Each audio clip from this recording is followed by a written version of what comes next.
Bonsoir, Chérif, mesdames, messieurs, bonsoir. Colonel Alioune Dione est notre invité ce soir. Il est le directeur des systèmes informatiques douaniers et docteur en droit des TIC. Bonsoir, colonel. Bonsoir, monsieur Kane. Merci d'avoir accepté notre invitation. Tout le plaisir est pour moi, monsieur Kane. Le prétexte de cet entretien est la Journée internationale de la douane qui aura lieu demain sur le thème « La douane numérique pour un engagement progressif ». Pourquoi ce thème? Pourquoi ce thème? C'est une question extrêmement importante parce que, effectivement, l'administration des douanes s'est rendu compte depuis un certain nombre de temps qu'il faut développer des outils informatiques pour mieux répondre aux objectifs qui lui sont assignés par l'État du Sénégal. Effectivement, l'administration se doit de simplifier les procédures. L'administration des douanes se doit de faciliter les échanges. L'administration se doit de sécuriser les échanges. Et pour cela, justement, les technologies de l'information sont le meilleur outil, le meilleur instrument pour arriver à ces fins-là. Donc, à cet effet-là, le fait que le thème soit la douane numérique fera naturellement que l'intérêt, en tout cas la dynamique numérique, devra naturellement être porté en avant pour véritablement mobiliser toute l'administration autour de ce thème porteur et de cette dynamique majeure. Alors, dans le domaine de l'audiovisuel, c'est-à-dire chez nous, c'est la TNT, la télévision numérique terrestre. Où est-ce que vous en êtes au début du processus ou à la fin du processus, quand on parle d'informatisation du système douanier? Il faut dire que l'administration des douanes du Sénégal a longtemps adopté les numériques, les technologies de l'information. Le système informatique douanier Gaïndé a été mis en place en 1990, ce qui constituait une première en Afrique à l'époque. Et depuis lors, il y a eu beaucoup d'évolutions parce que beaucoup de plateformes sont venues. Notamment, on a eu en 2004 une réforme majeure qui est le guichet unique, qui est quelque chose d'extrêmement important en termes de simplification et de facilitation des procédures. Et en 2011, on a entamé un processus, celui-là novateur, parce que permettant de mieux remplir, en tout cas pour l'administration, de mieux remplir ses objectifs et ses orientations, c'est la dématérialisation. La dématérialisation est un processus extrêmement avancé. À cet effet, l'administration des douanes a mis en place un ensemble de plateformes. L'objectif, c'est d'arriver à ce qu'il n'y ait pas de papier dans tout le processus de dédouanement. Et par rapport à ces objectifs, on est extrêmement avancé. Et M. Kane, ce que nous visons au niveau de l'administration des douanes, c'est de faire de telle sorte que vous puissiez être à l'étranger et que vous puissiez dédouaner vos produits sans pour autant qu'il y ait un contact avec l'administration. Nous ne sommes pas loin de ce processus-là parce que nous avons réalisé 80%. Le télédédouanement. Le télédédouanement, effectivement, oui.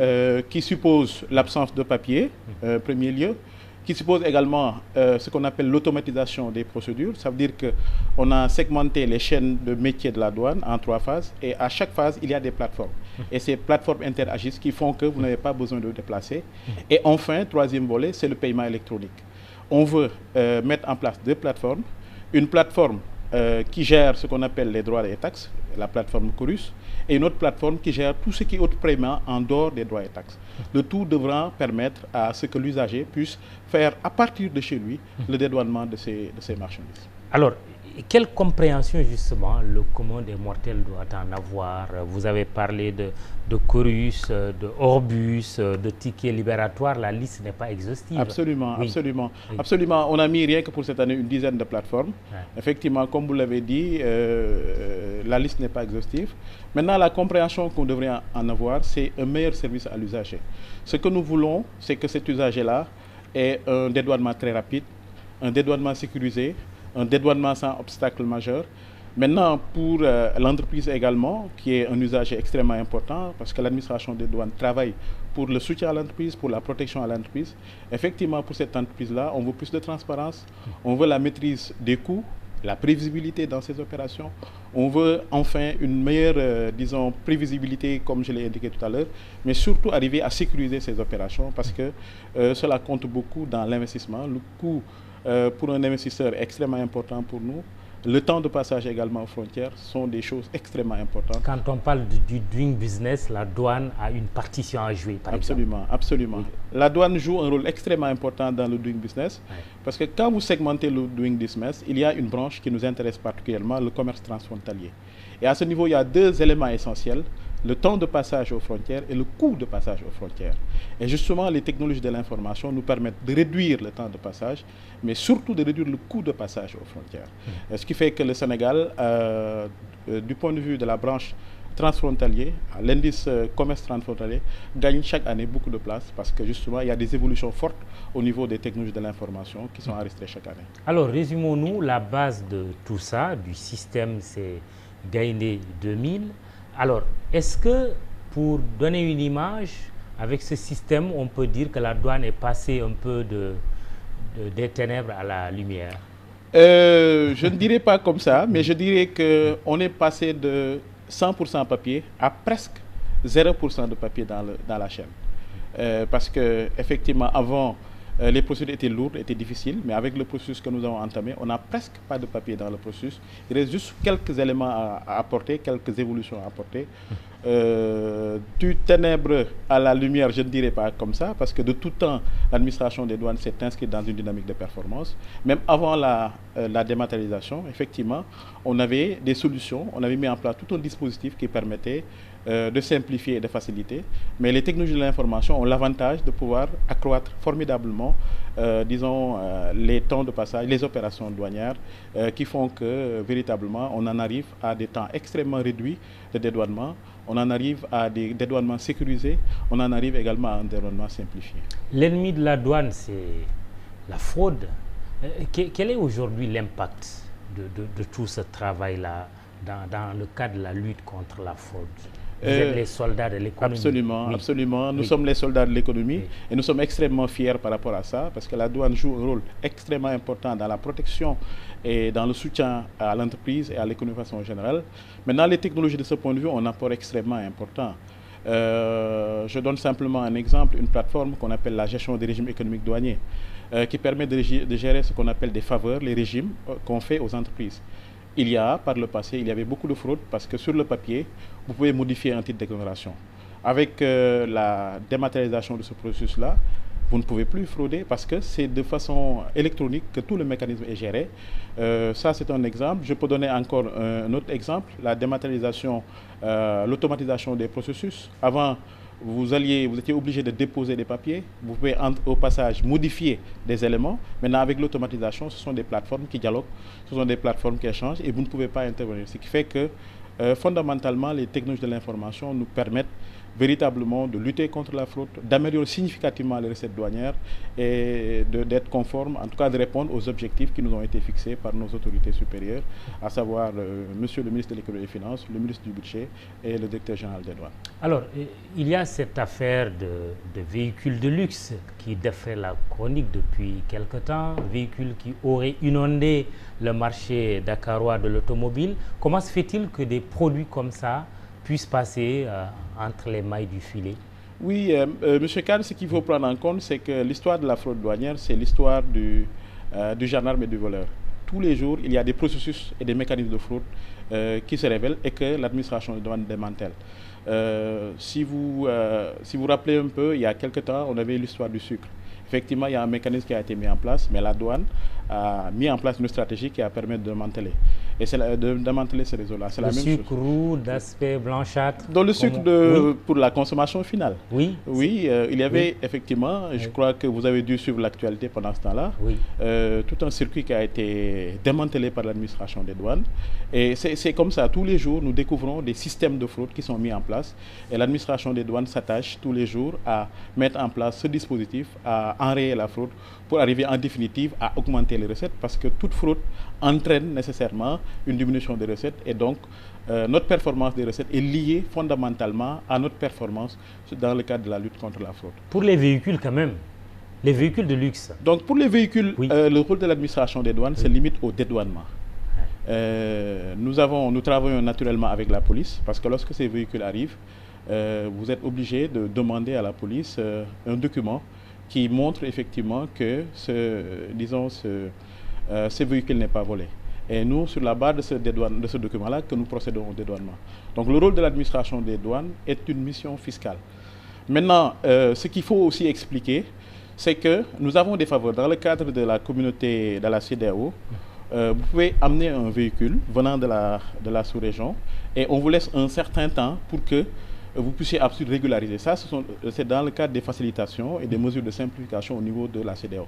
Malheureusement, on a compris que certains de nos compatriotes en profitent pour détourner la destination initiale, pour faire de la fraude, mais à chaque fois, nous avons des contrôles après dédouanement qui nous permettent chaque fois d'identifier et de pouvoir véritablement faire les actions nécessaires afin. Oui. Donc, pour nous résumer, M. Kane, oui. De ce point de vue, à chaque jour, on découvre des mécanismes. C'est pour les véhicules, c'est valable pour le sucre, c'est valable pour d'autres produits. Mais à chaque fois, nous mettons en place des mécanismes, nous mettons en place un système qui nous permet de démanteler et de pouvoir véritablement renforcer. Et c'est pourquoi les recettes douanières augmentent significativement. Justement, parlons de ces recettes. À combien elles s'élèvent en 2015? On a entendu le ministre de l'économie il y a quelque temps quand même dire, bon, il y a un gap de 50 milliards à combler. Non, sur ça, il faut dire effectivement que l'objectif fixé à l'administration des douanes pour cette année 2016 est de 612 milliards. Ouais. Maintenant, ce qu'il faut dire, et c'est extrêmement important pour l'année 2015, la douane a fait un glissement annuel positif de 32 milliards.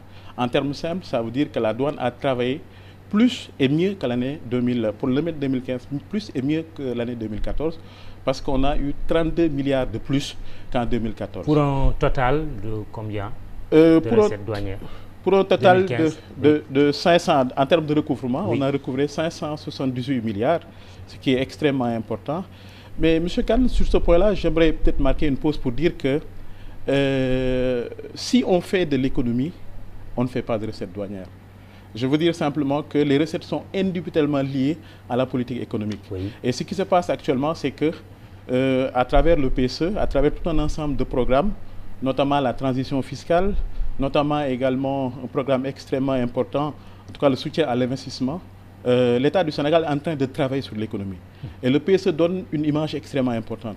Actuellement, nous sommes en train d'assister à vraiment des résultats extrêmement importants pour le PSE parce qu'on constate quand même une augmentation de la production intérieure sur beaucoup de produits, le riz, oui. Etc.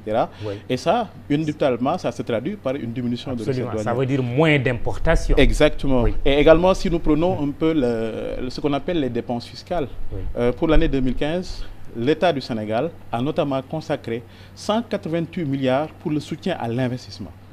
Donc l'État a renoncé volontairement à 188 milliards pour simplement soutenir l'entreprise, soutenir l'investissement. Et tout ça, naturellement, se répercute au niveau des recettes douanières. Nous avons également le TEC CEDEAO qui est entré en vigueur, oui. Le tarif extérieur commun de la CEDEAO. Et ce que ça a amené en termes du point de vue des recettes, c'est que ça a boosté les échanges entre les différents pays. Et vous savez qu'avec le tarif extérieur commun, il y a ce qu'on appelle un démantèlement tarifaire. Ça veut dire que les produits venant des pays membres de la CEDEAO ne payent pas des droits. Oui. Donc, toutes choses qui font que l'environnement du point de vue douanier n'est pas simple, mais malgré tout, il y a des performances parce qu'on a fait 32 milliards de plus en termes de plus-value pour dire effectivement que l'administration des douanes répond toujours à sa devise devenir meilleur pour mieux servir. Alors, il y a les APE, accords de partenariat économique. Beaucoup de gens s'étaient élevés pour dire on ne signe pas. Est-ce que c'est redouté par la douane, les APE? Non, du tout. Oui. Ce qu'il faut comprendre avec les accords de partenariat économique, c'est que ce sont des accords. C'est un accord de libre-échange qui est négocié et discuté entre des blocs, non pas Sénégal individuellement, mais entre des blocs ACP et Union européenne. Maintenant, ce qu'il faut comprendre également, c'est que dans les négociations, il a été tenu beaucoup compte de la situation économique des pays. Nous avons ce qu'on appelle des produits sensibles. Il y a tout un ensemble de produits qui sont protégés, pour lesquels il ne peut pas y avoir d'ouverture. Également, l'ouverture se fera dans un délai de 20 ans. Mais déjà, sur les produits les plus sensibles, effectivement, il y a des limitations, il y a des restrictions. Pour dire qu'il y a eu des négociations... Très rapidement, ces produits sensibles, oui. Des produits comme le poisson, oui. Etc. Il y a des produits pour oui. Lesquels, naturellement, nous sommes portés. Nous avons une capacité produite très forte. Et ces produits-là, il y a une protection qui est faite. Et pour dire que pour les douanes, il n'y a pas de crainte par ailleurs. Parce que nous avons compris que les secteurs essentiels sont protégés. Et de ce point de vue-là, il y a des secteurs où nous n'avons pas de croissance forte. Naturellement, l'ouverture portera sur ces produits-là. Et puis, il y a le nouveau code douanier qui a été adopté en 2014. Qu'est-ce qui a changé en matière du redoutable délit douanier? Soit vous transigez, soit vous allez en prison. Mais beaucoup de choses ont changé, M. Kane, par rapport au code des douanes, notamment à l'aspect que vous avez indiqué tout à l'heure. La philosophie profonde, une des philosophies profondes, en tout cas pour ce code douanier, c'est d'humaniser ce code-là. Parce qu'on s'est rendu compte que l'ancien code qui a été mis en place en 1987 ne tenait pas compte probablement d'un certain équilibre. Parce que la douane évolue toujours dans une sorte de tension entre liberté et sécurité. Si vous donnez plus de liberté, vous laissez, disons, le champ libre à la sécurité. En tout cas, du point de vue sécuritaire, vous laissez quelque chose. Mais si vous restreignez également, quelque part, il y a une ouverture, en tout cas, la liberté, quelque part, se trouve bloquée. Donc, c'est cette tension qu'il y a entre sécurité et équilibre, et cette tension et cet équilibre entre sécurité et liberté, qui a été définie à un moment donné en 87 et qui a été redéfinie. Et dans le code, dans le nouveau code de 2014, on a eu beaucoup de dispositions qui visent un peu à humaniser. Par exemple, le mandat de dépôt, on a augmenté le seuil. Lorsqu'il est obligatoire, le seuil a été augmenté. On a, par exemple, donné une place plus importante aux juges, parce que dans l'ancien code, le juge n'avait pas un rôle extrêmement important. Il avait les mains liées. Le parquet était obligé de poursuivre sur la base de la qualification de la douane. Le juge ne pouvait pas excuser sur l'intention. Bref, tout un ensemble de dispositions qui existaient, qui étaient attentatoires à la liberté, ont été enlevées ou simplement atténuées. En 10 secondes, la place de la douane dans le dispositif de sécurité de lutte contre le terrorisme au Sénégal. La douane joue un rôle essentiel puisque la douane est membre à part entière des forces de défense et de sécurité. Donc elle joue un rôle extrêmement important dans le renseignement, qui est un élément central, parce que pour lutter contre le terrorisme, l'élément central c'est le renseignement et la douane contribue significativement à ça.